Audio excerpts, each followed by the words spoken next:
Hello again, everybody. Zach Attack is here with the attack line for Tuesday, December 20th, 2011. Countdown is on. 5 days to Christmas. Alright, let's kick off with Zach Attack, DJ Zach Attack. We started with my gig yesterday. I had 2 gigs over the weekend. Ended my weekend, my 4-day weekend, with a gig yesterday, a splash bash at Romeo High School pool, which was a special one on a Monday because I couldn't do a splash bash on a Friday because of a prior gig. So I did yesterday as a special one for the Romeo Dolphin Swim team. It was a decent show, a decent crowd, decent audience. And they danced a little. We did the cha-cha, keep it all that. This song right here, Sexy and I Know It, got very popular as well. So there you go. Thank you to all the Splash Bash people. It's been a good time this year. Been a great year DJing the Splash Bashes. DJing them again starting in January. It is my last gig until New Year's Eve. So I get to have Christmas week off heading into New Year's Eve. So celebrate Christmas at home and everything. So get ready. Yeah. Alright. Geek news on the way. Let's get on down to entertainment news. I've been hearing about this for months, about rumors of Punk'd returning. Many rumors were flying that Justin Bieber was going to host it or whatever. And now we found out, finally, the official word on the return of Punk'd. Punk'd will return with a sneak preview during MTV's New Year's Eve special. We found out Ashton Kutcher is executive producing it. We do not know who the host is yet. Basically, they're saying, you want to see who's hosting and see who's getting pranked, watch the sneak preview during New Year's Eve. Basically, what you need to do. That's what they're saying. They're not revealing anything about who's hosting or not. So it's still flying high about whether or not Justin Bieber's hosting. Like I said, there's been rumors about it. They present the first footage of it during the NYC New Year's Eve special on New Year's Eve, which will be co-hosted by a person from a stupid MTV show called Teen Wolf, Who Gives a Fuck, and Demi Lovato. Also set 3 performances from Selena Gomez, who's still recovering from her mother's miscarriage over the weekend. Well wishes to her and her family this time. J. Cole, Jason Derulo, and Mac Miller. They're all performing on MTV's New Year's Eve, which will be the site of footage from the new Punk'd. Now, speaking of bands who are passe, the All American Rejects are back, and like the return of Punk, no one cares. But I think they released a new single. And now they released the title of the new album. It's called Kids in the Street, the follow-up to the last album, When the World Turns or whatever, with hit single Gives You Hell. They released like a preview song like a few weeks ago called Sorry or something, I forgot the name of it. But I think it's coming out in spring. No word on the release date though. But I kind of like AAR or American Rejects. But like I said, I've seen him in concert, open up for another passe group who's on hiatus, Fall Out Boy. But his American Rejects and Punk have a lot in common. They both are out of style, and they're both coming back, and no one cares. So kind of a fad. This fan edition to start off in entertainment news portion of the Atakline today. And a lot of hoaxes and a lot of pranks. Starting with John Bon Jovi. Internet can be a nasty place. People can scam people on the internet and people can hoax shit. Well, that's what happened over the weekend as people reported that John Bon Jovi had a cardiac arrest and died over the weekend. But JBJ reassured everybody that he is alive and well when he posted a photo on Bon Jovi's Facebook that says, "Heaven must be like New Jersey," or something like that. I forgot what it says. I think it says, "If this is heaven, it looks like a lot like New Jersey." So, proving everybody that John Bon Jovi is alive and well. They wrote the time on it. They really assure by saying this photo was just taken. So, and another artist who felt the wrath of the internet and its nasty poisons, Lady Gaga and her fans, her little monsters. Apparently, someone hacked into Lady Gaga's Twitter page, linking a page to Little Monsters to file for a free iPad. Like, like those pop-up windows that pop up and say, "Click now, you win a free iPad." That's what they did to Gaga's Little Monsters on Twitter, posting a link about winning a free iPad, basically a scam. And even Gaga kind of made fun of it when she finally got back on her account after she retained it.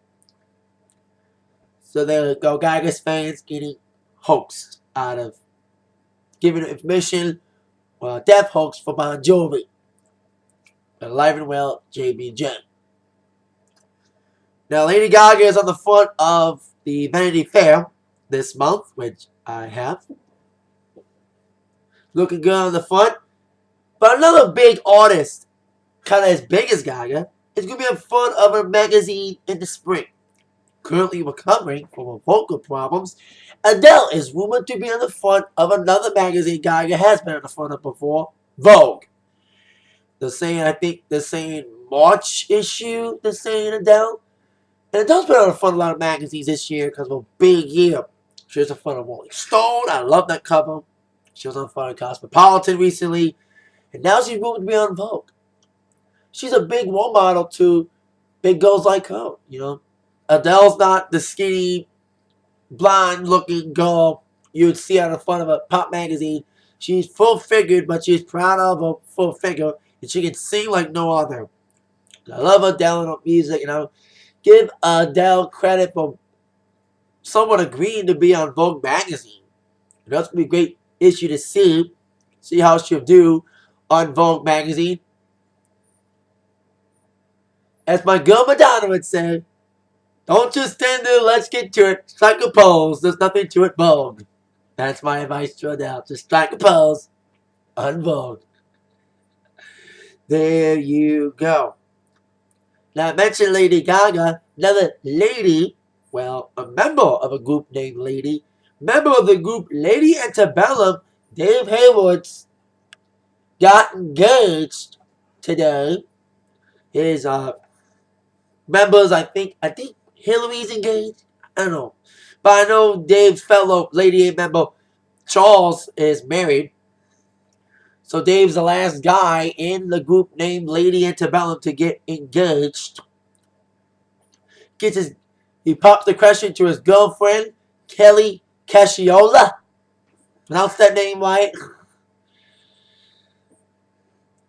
They've been dating for years, apparently. And here's how I read. Dave staged a memorable proposal. After picking Kelly up from work, Kelly is a VP of Warner Music Nashville. Kind of odd when you're dating someone from Capital Nashville. He asked her to put on a blindfold as they drove down her street. Once home, Kelly found that Dave had decorated every room in the house. And then they walked outside where Dave had spelled out, "Will you marry me?" with a string of lights. Kelly said yes. Yeah, and I mentioned Hillary Scott's engaged, so Dave's the last of the Lady members to get engaged because Charles is married. So congrats to Dave Hayward on the engagement news for him. Now, on to YouTube. YouTube named today the most viewed videos of the year. And most viewed, and in my opinion, everyone will give me not only the most viewed video, but the most hated video of the year. Rebecca Black with Friday being the most viewed video of the year. And probably making another history-making year for her. Probably the most dislikes in a video ever. Probably. I lost count of how many dislikes since it was put up twice. First time it was up, it was a copyright infringement because Rebecca Black took it down. Then it was back up the second time. Wow. According to YouTube, total number of views for Rebecca Black's infamous Friday music video, which got her also a spot in Katy Perry's video for last Friday night.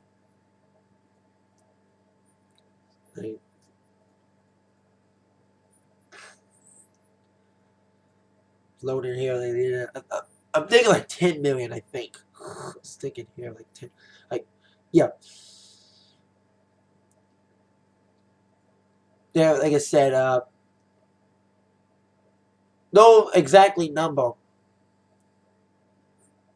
Like, no exact number. I'm guessing like 10 million, but congrats to Rebecca Black for having an infamous video and having most viewed video on YouTube. Now, since we have no Glee tonight, Glee's on hiatus, time for me to do some wall aftermath. For those of you who saw my wall review yesterday, there was a couple things I did not mention during my wall review that I need to mention. I didn't mention Big Show had an interview last night during the show. He was talking to Josh Matthews about losing the TLC match where he beat Mark Henry, then Daniel Bryan came in and cashed in. And Josh Matthews was talking about how he feels, and Big Show wasn't. He was trying to be nice about it. You know, he's been like kind of a mentor to Daniel Bryan apparently. Then when Josh brought up the fact he had the shortest reign as world champion, Big Show's face just turned like he was gonna break out here.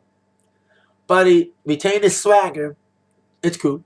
Just walked off basically. So Big Show turning heel? Who knows? We don't want another heel. Unless it's John Cena.